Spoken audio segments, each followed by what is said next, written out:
ہم کسی کو چھوٹا کہتے ہیں نہ بڑا کہتے ہیں، اس لیے ہم کہتے ہیں حق چار یار۔ ہم اس محبت کے فلسفے کو عام کرنا چاہتے ہیں۔ خود نبی کریم صلی اللہ علیہ وسلم کا یہ ارشاد پاک ہے کہ علی تیرا ذکر سن کر جن کے چہروں پر رونق آ جائے وہ مومن ہیں، اور جن کے چہرے مرجھا جائیں وہ منافق ہیں۔ تو جو یہ سوال کرے کہ حضرت علی کو خلافت ملی یا نہ ملی، وہ منافق ہے۔ اور بھارت سے آنے والی کال کو میں منافق شخص کی ہی کال کہوں گا، ویسے بھی اس کا تعلق میرے ملک سے، میرے وطن سے نہیں تھا۔ بات وہاں سے شروع ہوئی اور میں نے اس کو کرارا جواب دے دیا، بات ختم ہو جانی چاہیے تھی، لیکن وہ سمجھ گیا میں نے کیا کہا۔ میں نے کہا کہ آپ کیا ڈاکٹر ذاکر نائک کو سنتے ہیں؟ تو وہ ایک دم گھبرا گیا، اس نے کہا نہیں آپ میرے سوال کا جواب دیں۔ میں 18 سال سے پروگرام کر رہا ہوں، رگ رگ سے واقف ہوں، کون کس نظریے سے بات کرتا ہے، میں یہ بات سمجھ گیا۔ اس کے بعد بات ختم ہو گئی۔ میں نے قاری خلیل الرحمن جاوید سے کہا آپ کچھ بولتے نہیں، تو انہوں نے کہا جی مجھے آپ کی ایک بات سے اختلاف ہے، آپ نے ڈاکٹر ذاکر نائک کو کیوں کہا؟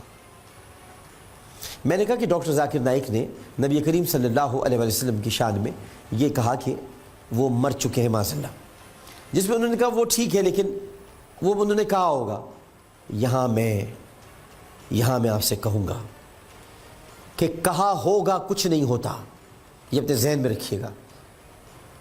رسول کریم صلی اللہ علیہ وآلہ وسلم کی جہاں بات آ جائے وہاں پر میرے ماں باپ کی بھی کوئی حیثیت نہیں ہے، میرے ماں باپ کی بھی کوئی حیثیت نہیں ہے، چے جائے کہ ذاکر نائک، میرے ماں باپ کی بھی کوئی حیثیت نہیں ہے۔ کہا ہوگا کیا مطلب؟ اس وقت ان کا کام یہ تھا کہ وہ اس کی مذمت کرتے اور کہتے کہ انہوں نے غلط کہا، وہ اس کی توجیہ پیش کرنے لگے۔ توجیہ تو پھر بہت ساری باتوں کی پیش کی جا سکتی ہے، توجیہ تو پھر ان کے بارے میں بھی پیش کی جا سکتی ہے کہ جو ختم نبوت کا انکار کرتے ہیں، تو ہو سکتا ہے وہ کسی اور وجہ سے کرتے ہو، توجیہ تو یہ بھی پیش کی جا سکتی ہے۔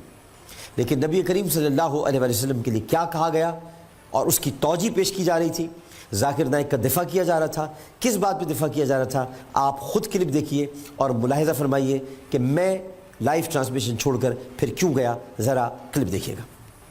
کر لو، یہ بالکل حرام ہے۔ شفا قرآن مجید میں کم از کم 25 آیتیں ہیں جس میں لکھا ہے شفا، شفا مطلب سفارش، وسیلہ حرام ہے۔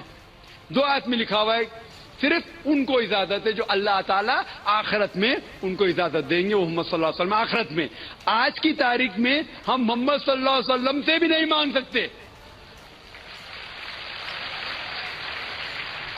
باقی لوگ کو تو چھوڑو، سنت اور باقی بابا لوگ کو چھوڑو، محمد صلی اللہ علیہ وسلم کو بھی ماننا ہمارے لیے حرام ہے۔ جو شخص مر چکا ہے ہم انہیں عزت کرتے ہیں، محمد